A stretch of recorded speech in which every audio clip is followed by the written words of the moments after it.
Good evening students. जय श्री कृष्णा, राधे राधे। कैसे हैं आप सभी?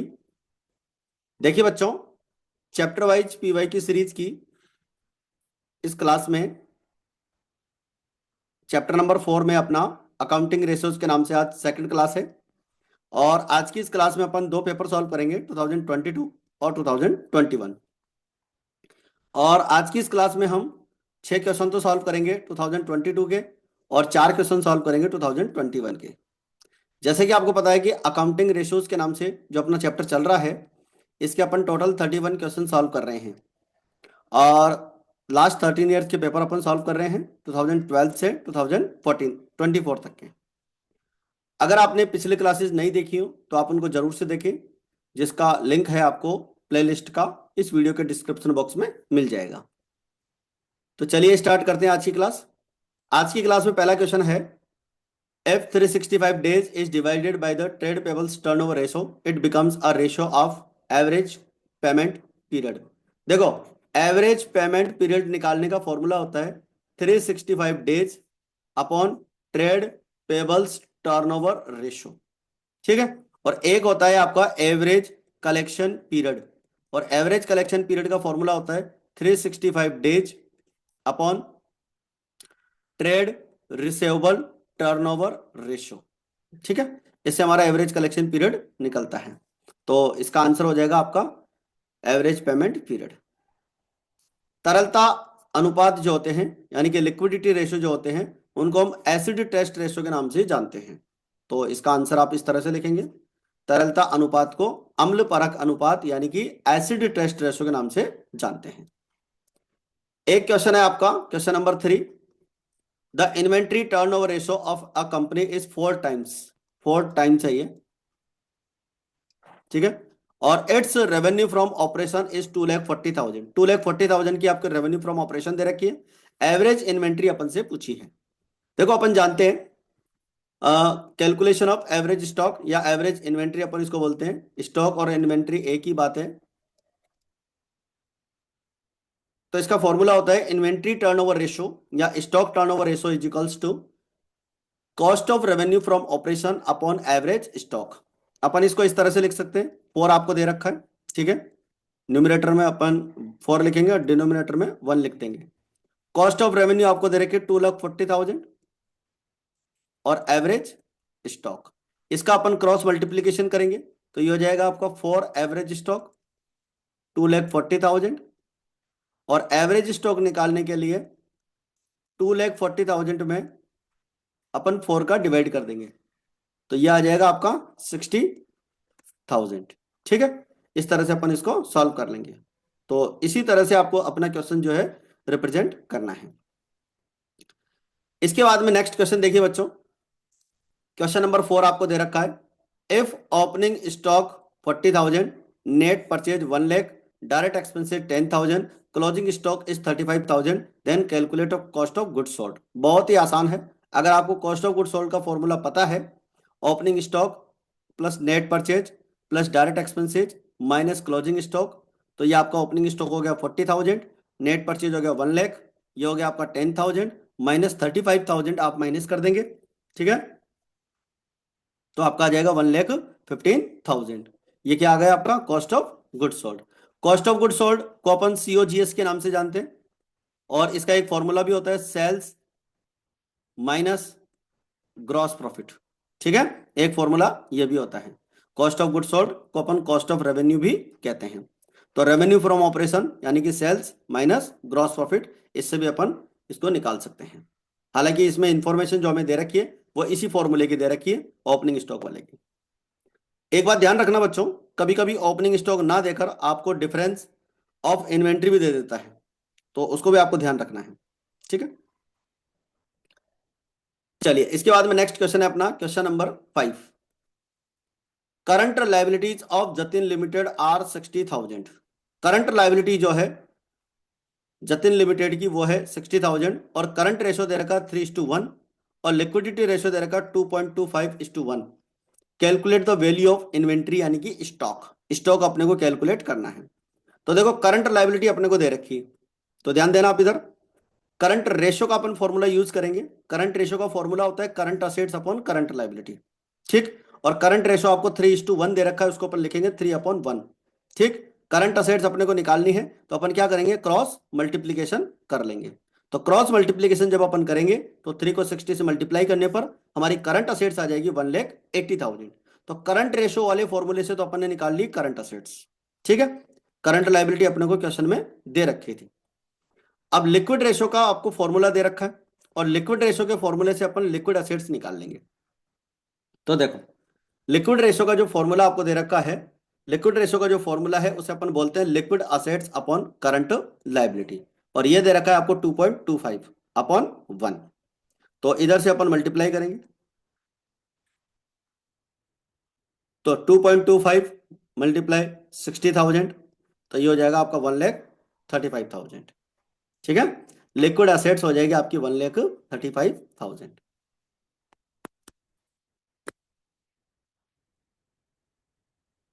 इसके बाद में इन्वेंट्री, इन्वेंट्री का निकालने के लिए देखो आपके पास दो चीज आ चुकी है। एक तो आ चुकी है करंट असेट्स और एक आ चुकी है आपके पास लिक्विड असेट्स। और आपको पता है लिक्विड असेट्स निकालने का फॉर्मूला क्या होता है, current assets minus stock, stock या इन्वेंट्री। तो हमारा यहाँ स्टॉक का फॉर्मूला बन सकता है stock is equals to current assets minus liquid assets. और लिक्विड असेट्स है 1,35,000 और करंट असेट्स है आपकी 1,80,000। तो आप फॉर्मूला लगाएंगे inventory is equals to current assets minus liquid assets, that is 45,000, ठीक है बच्चों। तो ये आपका क्वेश्चन नंबर 5 का आंसर क्लियर हो जाता है। इन्वेंट्री की वैल्यू आपसे पूछी गई थी। इसके बाद में क्वेश्चन नंबर आपके पास 6। क्वेश्चन नंबर 6 में बोला गया if the current ratio is 2.5:1।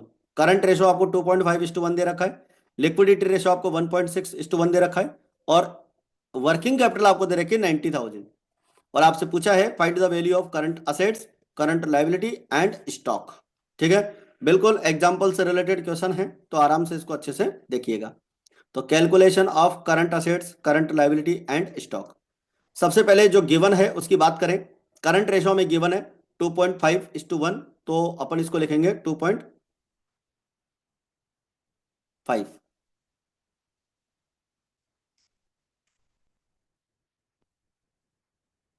2.5:1, तो current assets upon current liability. और ये दे रखा है आपको 1.6, तो 1.6 हो गया लिक्विड असेट्स करंट लायबिलिटी। फिर अपन इधर बात करेंगे, करंट असेट्स हो जाएगी आपकी 2.5, ये यहां पर मिस प्रिंट हो गया 2.5। करंट असेट्स 2.5, लिक्विड असेट्स आपकी 1.6 और करंट लायबिलिटी आपकी 1, ठीक है। तो करंट असेट्स आपकी 2.5 आ जाएगी, और 2.5 करंट असेट्स कहां से आएगी, फॉर्मूले के अकॉर्डिंग। इसके बाद में देखिए, सपोज करंट लायबिलिटी को अपन एक्स अज्यूम कर लें। करंट लायबिलिटी को एक्स अज्यूम इसलिए कर रहे हैं क्योंकि करंट लायबिलिटी जो है आपके करंट रेशो वाले फॉर्मूले में भी है और लिक्विडिटी वाले रेशो वाले फॉर्मूले में भी है, और वैल्यू अपने को करंट असेट्स की और करंट लायबिलिटी की भी निकालनी है। तो एक्स मानकर अपन इसको करेंगे। तो करंट लायबिलिटी अपन ने एक्स मान ली है, तो हमारी करंट असेट्स हो जाएगी 2.5x, ठीक है, 2.5x। और लिक्विड असेट्स हो जाएगी आपकी 1.6x, क्योंकि करंट लायबिलिटी एक्स है तो उसका 2.5 टाइम्स हो जाएगा करंट असेट्स, क्योंकि करंट रेशो का जो फॉर्मूला होता है वो current assets upon current liability होता है। और जब करंट असेट्स आपकी 2.5 है तो करंट लायबिलिटी 1 है, यानी कि 2.5 गुना है करंट असेट्स, ठीक है। तो ये हो जाएगा हमारा 2.5x, क्योंकि करंट लायबिलिटी को अपन ने क्या माना है, एक्स माना है। और लिक्विड असेट्स, आपको लिक्विड रेशियो का फॉर्मूला पता ही है, liquid assets upon current liability, और ये दे रखा है आपको 1.6:1। इसका मतलब करंट लायबिलिटी आपकी क्या मानी है, एक्स मानी है, तो इसका एक्स 1.6 टाइम्स है, यानी कि एक्स से मल्टीप्लाई करेंगे तो ये हो जाएगा 1.6x। वर्किंग कैपिटल आपको क्वेश्चन में दे रखी है, तो वर्किंग कैपिटल अगर आपको दे रखी है तो ये हो जाएगा इधर से आपका current assets minus current liability. Working capital का जो फॉर्मूला होता है करंट असेट्स में से करंट लायबिलिटी माइनस करते हैं। तो 90,000 की आपको वर्किंग कैपिटल दे रखी है और ये आपको दे रखा है 2.5, ठीक है, यहाँ पर मिस प्रिंट हो गया, माइनस एक्स, तो इधर से आपको बचेगा 1.5x। 1.5x, और x इज इक्वल्स टू 90,000 में अपन 1.5x का डिवाइड कर देंगे 1.5x, तो ये हो जाएगा आपका 60,000। तो यहां अपन कह सकते हैं कि हमारी जो करंट लायबिलिटी है उसकी वैल्यू आ जाएगी 60,000। ठीक है, और इधर से यहाँ पे भी ये चेंज हो जाएगा आपका 2.5 मल्टीप्लाई 60,000। ठीक है, और ये वैल्यू आ जाएगी आपकी 1,50,000, और इधर से भी अपन इसको मल्टीप्लाई कर लेंगे।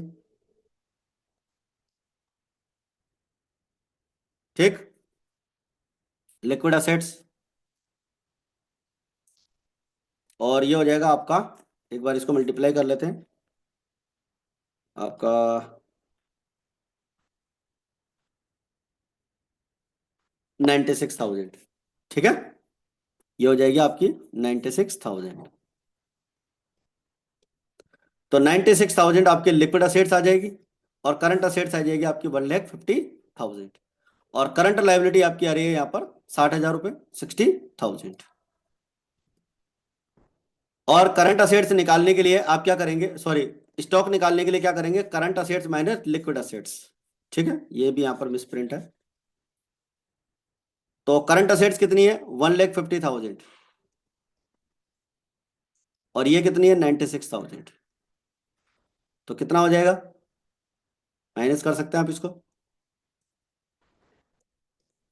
54,000। 1,50,000 में से आप माइनस कर लेंगे 96,000, तो 54,000 आपका जो है स्टॉक की वैल्यू आ जाएगी। तो तीनों अमाउंट आपके निकल चुके हैं। करंट असेट्स आपकी आ चुकी है 1,50,000, करंट लायबिलिटी आपकी आ चुकी है 60,000, और लिक्विड असेट्स आपकी आ चुकी है 96,000, और स्टॉक आपका आ चुका है 54,000। ठीक है, क्वेश्चन में आपसे जो पूछा था, क्या क्या पूछा था देखो, वैसे आपसे पूछा था इन्होंने करंट असेट्स, करंट लायबिलिटी और स्टॉक। ठीक है, लिक्विड असेट्स नहीं पूछा था, लेकिन फिर भी अपन ने कैलकुलेट कर लिया है, क्योंकि लिक्विड असेट्स निकालेंगे तभी तो अपन स्टॉक निकाल पाएंगे, इसलिए लिक्विड असेट्स भी अपन ने निकाल लिया। ठीक है बच्चों, इसके बाद में लेते हैं अपन हमारा नेक्स्ट पेपर 2021 का। तो इसमें एक फॉर्मूला दे रखा है कि right a formula of dividend pay out ratio. तो डिविडेंड पे आउट रेशो का फॉर्मूला बताना है अपने को। तो डिविडेंड पे आउट रेशो को बोलते हैं लाभांश भुगतान अनुपात, और ये होता है dividend per share upon earning per share. देखो कई जगह पर ये फॉर्मूला है ना, इस तरह से भी मिलता है, dividend per share upon earning per share into 100। जब इसको परसेंटेज में चेंज करते हैं तो इसको 100 से मल्टीप्लाई कर देते हैं। तो कई जगह पर आपको ये वाला फॉर्मूला भी मिलता है। अगर मान लीजिए एमसीक्यू में क्वेश्चन आया कि डिविडेंड पे आउट रेशो का फॉर्मूला क्या होता है, तो अगर आपको इंटू 100 वाला दे रखा है तो आप इसको सही करेंगे, और अगर मान लो इंटू 100 वाला नहीं है तो ये आपको ऑप्शन में दे रखा होगा तो आपको इसको सही करना है। ठीक है, और बाई चांस अगर मान लो दोनों आ जाए तो फिर आप क्या करना, एनसीईआरटी में यही दे रखा है फॉर्मूला, तो एनसीईआरटी में जो दे रखा है उसी को आपको सही मानना है। वैसे ये वाला फॉर्मूला भी सही है, जो आरबीएससी की ओल्ड बुक है ना उन सब में डिविडेंड पे आउट रेशो का फॉर्मूला ये दे रखा है इंटू 100 करके, क्योंकि परसेंटेज में जब चेंज करते हैं तो 100 से ही मल्टीप्लाई करते हैं। ठीक, तो आरबीएससी वाली जो पुरानी बुक्स है उनमें परसेंटेज में चेंज करने के लिए बोला हुआ था, तो 100 से मल्टीप्लाई करने के लिए ये वाला फॉर्मूला दे रखा था, और एनसीईआरटी की जो बुक्स है उसमें 100 से मल्टीप्लाई नहीं किया हुआ है, तो ये वाला फॉर्मूला आपको याद रखना है। ठीक है, इसके बाद में आपका question number second, ideal ratio of ideal current ratio of A company is 2:1। बहुत ही इजी सा क्वेश्चन है, अपने को पता है ये तो। चलिए इसके बाद में नेक्स्ट क्वेश्चन है आपका 3, calculate current and liquid ratio. Current ratio और लिक्विड रेशो अपने को निकालना है। क्रेडिटर्स आपको 25,000 के दे रखे हैं, स्टॉक 2,50,000 का दे रखा है, करंट लायबिलिटी 250 की, और वर्किंग कैपिटल आपको दे रखे 750 की। चलिए सबसे पहले अपन निकालते हैं करंट रेशो। करंट रेशो निकालने के लिए बच्चों हमें चाहिए एक तो करंट असेट्स और एक करंट लायबिलिटी। ठीक, करंट लायबिलिटी तो क्वेश्चन में दे रखी है, करंट लायबिलिटी आपको दे रखी है 2,50,000 की दे रखी। ठीक है, और वर्किंग कैपिटल आपको दे रखी, और आप जानते हैं वर्किंग कैपिटल का हमारा फॉर्मूला होता है current assets minus current liability. ठीक। और अगर आपको वर्किंग कैपिटल भी दे रखी हो और करंट लायबिलिटी भी दे रखी हो तो आप करंट असेट्स निकाल सकते हैं current liability plus working capital करके। तो यही हमने यहां पर किया है। करंट असेट्स निकाली है हमने 10 लाख रुपीज की। 2,50,000 की आपकी करंट लायबिलिटी दे रखी है और 7,50,000 की आपको वर्किंग कैपिटल दे रखी है। ठीक। करंट लायबिलिटी क्वेश्चन में गिवन ही है तो आप इससे करंट रेशो का फॉर्मूला कैलकुलेट कर लेंगे और करंट रेशो हो जाएगा आपका 4:1। क्लियर बच्चों? 10 लाख में आप 250 का डिवाइड करेंगे, 250 आपकी करंट लायबिलिटी है तो यह आ जाएगा 4:1।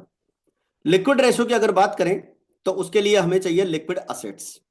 लिक्विड असेट्स के लिए क्या करेंगे, करंट असेट्स जो अभी हमने कैलकुलेट की थी 10 लाख रुपीज की, उसमें से स्टॉक माइनस कर देंगे और स्टॉक की वैल्यू क्वेश्चन में आपको गिवन है और ये दे रखी है आपको 2,50,000 की।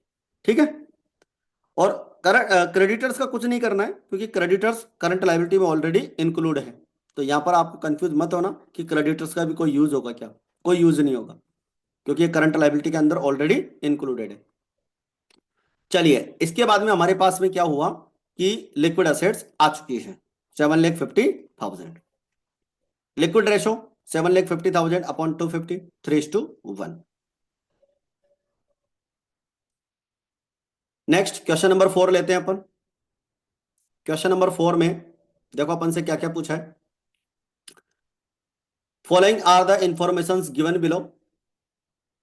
Equity share capital 8,40,000, profit and loss account का क्रेडिट बैलेंस 360, 10% डिवेंचर्स आपको दे रखे हैं 4 लाख रुपीज के, करंट लायबिलिटी 560 की दे रखी है, नॉन करंट असेट्स आपको 9,60,000 दे रखी है, करंट असेट्स आपको दे रखे 12 लाख और net profit after interest and tax दे रखा है 126 और रेट ऑफ इनकम दे रखा है आपको इनकम टैक्स का 50%।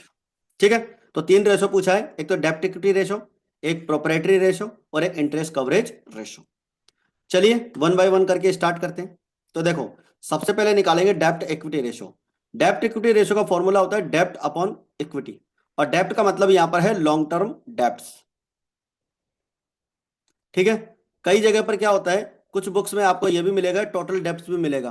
तो टोटल डेप्ट्स यानी कि एक्सटर्नल लायबिलिटी, और एक्सटर्नल लायबिलिटीज को जब अपन इंक्लूड करते हैं तो उसके लिए अपन लॉन्ग टर्म डेप्ट और करंट लायबिलिटी दोनों को इंक्लूड करते हैं। बट जो हमारी एनसीईआरटी की बुक है ना उसमें डेप्ट इक्विटी रेशियो जो निकाला गया है वो लॉन्ग टर्म डेप्ट्स के अकॉर्डिंग निकाला गया है। तो अपन यहां पर केवल लॉन्ग टर्म डेप्ट्स को ही लेंगे। अदरवाइज डेप्ट के अंदर एक्सटर्नल लायबिलिटी भी आती है और एक्सटर्नल लायबिलिटी में आपकी लॉन्ग टर्म और शॉर्ट टर्म दोनों आती है, ये ध्यान रखना। तो डेप्ट हो गई आपकी 10% डिवेंचर आपको दे रखे हैं 4 लाख रुपीज के, ये आपको यहां दे रखे हैं। इक्विटी यानी कि शेयर होल्डर्स फंड, और शेयर होल्डर्स फंड निकालने के लिए equity share capital plus profit and loss account का क्रेडिट बैलेंस। तो इक्विटी शेयर कैपिटल 8,40,000 और प्रॉफिट एंड लॉस का क्रेडिट बैलेंस दे रखा है आपको 12 लाख। ठीक है। तो 4 लाख हो गया आपका डेप्ट और 12 लाख हो गया आपका इक्विटी। तो आप यहाँ पे फॉर्मूला लगाएंगे डेप्ट अपॉन इक्विटी, तो ये हो जाएगा 4 लाख अपॉन 12 लाख, तो 0.33:1 ये हमारा डेप्ट इक्विटी रेशो आ जाएगा। प्रोप्राइटरी रेशो का फॉर्मूला होता है बच्चों proprietary fund upon total assets, और प्रोप्राइटरी फंड का मतलब शेयर होल्डर फंड ही होता है। ठीक है। और शेयर होल्डर फंड अपने पास निकला हुआ था इक्विटी शेयर कैपिटल और प्रॉफिट एंड लॉस, तो यह है आपका 12 लाख रुपीज। टोटल असेट्स के लिए हम क्या करेंगे, आपकी नॉन करंट असेट्स क्वेश्चन में दे रखी है और करंट असेट्स आपको क्वेश्चन में दे रखी है। देखो नॉन करंट असेट्स आपको यहां दे रखी है 9,60,000 की। ठीक है। और करंट असेट्स आपको यहां दे रखी है 12 लाख की। दोनों को क्या कर लेंगे, प्लस कर लेंगे। तो हमारी टोटल असेट्स हो जाएगी 21,60,000 रुपए की, 21,60,000। प्रोप्राइटरी रेशो निकालने के लिए प्रोप्राइटरी फंड 12 लाख में अपन टोटल असेट्स का डिवाइड कर लेंगे 0.56:1, तो ये हो जाएगा हमारा प्रोप्राइटरी रेशो। इसके बाद में आता है आपका interest coverage ratio. Interest coverage ratio का फॉर्मूला होता है बच्चों net profit before interest and tax upon fixed interest on long term debts. Long term debts पे जो फिक्स इंटरेस्ट बनता है उसका डिवाइड करते हैं net profit before interest and tax.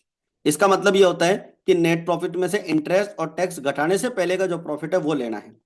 और नॉर्मली क्वेश्चन में आपको जो दिया जाता है net profit after interest and tax दिया हुआ होता है, तो उसको बिफोर बनाना होगा।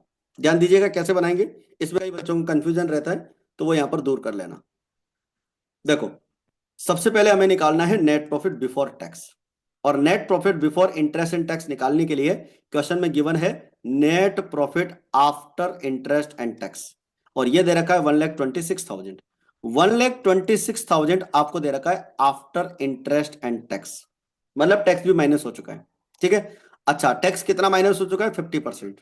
तो 50% टैक्स अपने को वापस प्लस करना है। ठीक है, 50% टैक्स कैसे प्लस करेंगे वो मैं आपको बता दूं। एक बात ध्यान रखना, ये जो अमाउंट आपको दे रखा है इसका तो 50% मत निकाल देना, क्योंकि ये ऑलरेडी 50% के बराबर है। सपोज करो हमारा बिफोर टैक्स प्रॉफिट है 100 और टैक्स उसमें से माइनस कर दिया तो वो हो गया आपका 50, तो बचा हुआ प्रॉफिट कितना हुआ? 50। तो ये हमारा बचा हुआ प्रॉफिट है 50% के बराबर। ठीक है, ये जो आपको दे रखा है यहाँ पर 1,26,000, ये 50% के बराबर प्रॉफिट है, क्योंकि 100% अपन मान लें कि बिफोर टैक्स हमारा प्रॉफिट 100 है और उसमें से 50% टैक्स माइनस कर दें तो बचा हुआ प्रॉफिट कितना होगा?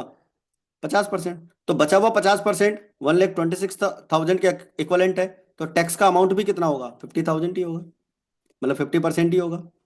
तो आपका इन दोनों का अमाउंट हो जाएगा 1,26,000। आई थिंक मेरी बात आप समझ गए होंगे, मैं रिपीट कर देता हूं। सपोज करो हमारा जो प्रॉफिट है वो 100 है बिफोर टैक्स, उसमें से 50% टैक्स माइनस कर दिया, तो बचा हुआ प्रॉफिट कितने के बराबर हुआ? 50% के बराबर। तो ये 1,26,000 जो आपको दे रखा है ये कितने परसेंट के बराबर है? 50% के बराबर। और आपको क्या निकालना है? अगर आप मल्टीप्लाई 100 करोगे, मल्टीप्लाई अगर 100 करोगे तो आपका बिफोर टैक्स का प्रॉफिट आ जाएगा 2,50,000, 52,000। ठीक है, अब आप इसका आधा करोगे ना, टैक्स निकालोगे 50%, तो वो आपका 126 ही होता है। तो मुझे यहाँ पर बिफोर टैक्स वाला प्रॉफिट निकालने के लिए क्या करना है? पहले टैक्स निकालना है, तो टैक्स निकालने के लिए ये फॉर्मूला यूज करेंगे। तो ये बात आप यहाँ लिख लेना, 1,26,000 अपॉन 50% और अपने को निकालना है टैक्स का अमाउंट, और टैक्स का अमाउंट भी 50% ही है, तो सेम आएगा 126। इंटरेस्ट अपन निकाल लेंगे, डिबेंचर 4 लाख के दे रखे थे, उसका 10% हो गया 40,000। तो ये सब प्लस करने के बाद हमारा बिफोर इंटरेस्ट एंड टैक्स हो गया 2,92,000। क्लियर? तो net profit before interest and tax आ जाएगा 292।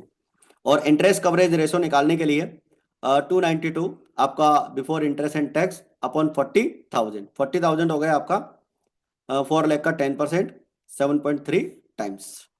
Clear?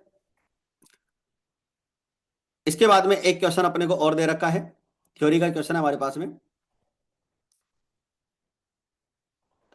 Explain the following ratios with the help of formula. फॉर्मूले के अकॉर्डिंग अपने को ये तीनों फॉर्मूले बताने हैं। लिक्विड रेशो बताना है, ऑपरेटिंग प्रॉफिट रेशो बताना है, अर्निंग पर शेयर बताना है। तो देखिए सबसे पहले बात करेंगे क्विक रेशो की। This ratio express the relationship between quick assets and current liabilities. आपका जो त्वरित अनुपात होता है लिक्विड असेट्स और करंट लायबिलिटीज के बीच में रिलेशन क्रिएट करता है। With the help of this ratio, it is ascertained how capable the quick assets are in paying the current liabilities.